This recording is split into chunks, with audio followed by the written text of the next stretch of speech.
পরিস্থিতি এতটাই খারাপ হয়ে গেছে যে কাছের মানুষগুলো মুখ ফিরিয়ে নিচ্ছে, বুঝতে চাচ্ছে না যে আসলে কি চাইতেছি বা কি চাই। যত কিছুই করি না কেন তাদের মনটা জয় করতে পারতেছি না। কেন এমন হচ্ছে জানি না, আর কি করলেই বা তারা খুশি হবে আমার উপর সেটাও জানি না। কিন্তু এতটাই যুদ্ধ করে যাচ্ছি, যুদ্ধ করতে করতে ক্লান্ত হয়ে যাচ্ছি, তারপরেও তাদের মনের মতো হতে পারছে না।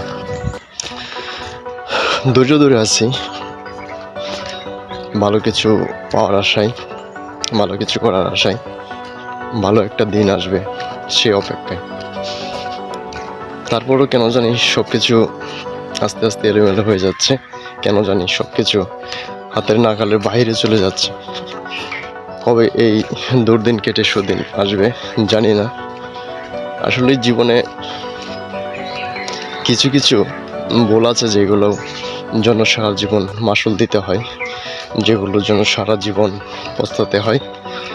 আর সেই ভুল থেকে অনেক শিক্ষা হয়েছে, অনেক মানুষ চিনতে পারছি, অনেক মানুষকে বুঝতে পারছি আসলেই তাদের চাওয়াটা কি, তারা আসলে কীরকম, কে কতটুকু চায়, কে কতটুকু আপন ভাবে, কে কতটুকু আমাকে নিয়ে ভাবে, সব বুঝতে পারছি। পরিস্থিতি খারাপ হয়েছে তাতে দুঃখ নেই। এখান থেকে একটা শিক্ষা পেয়েছি যে কে কতটুকু আমার জন্য করে, কে কতটুকু আমার জন্য কাঁদে, কে কতটুকু আমার জন্য চেষ্টা করে আমাকে একটু ভালো রাখার জন্য। পেয়েছি অনেকজন পেয়েছি, অনেক অনেক মানুষ পেয়েছি যারা সত্যিকার অর্থে আমার ভালো চায়, আমাকে একটু ভালো দেখতে চায়। কিন্তু সেটা সবাই যে চায় এরকম না। জীবনে যখন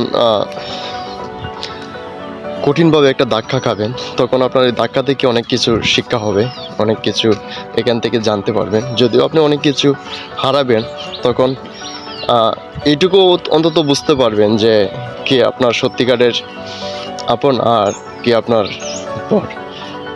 তো পরিস্থিতি খারাপ না হলে বোঝা যায় না যে কে আপনাকে কতটুকু আপনার জন্য ভালো চায় আর কে কতটুকু খারাপ চায়। সত্যিকারের বন্ধু তখনই চেনা যায় যখন আপনি বাস্তবতার সম্মুখীন হবেন, আপনি কোনো বিপদ আসবে আপনার জীবনে, সেই বিপদ অতিক্রম করবেন, তখনই বুঝতে পারবেন যে আসলে কি আপনার বন্ধু বা কি আপনার শত্রু। সর্বোপরি একটা কথাই বলতে চাই,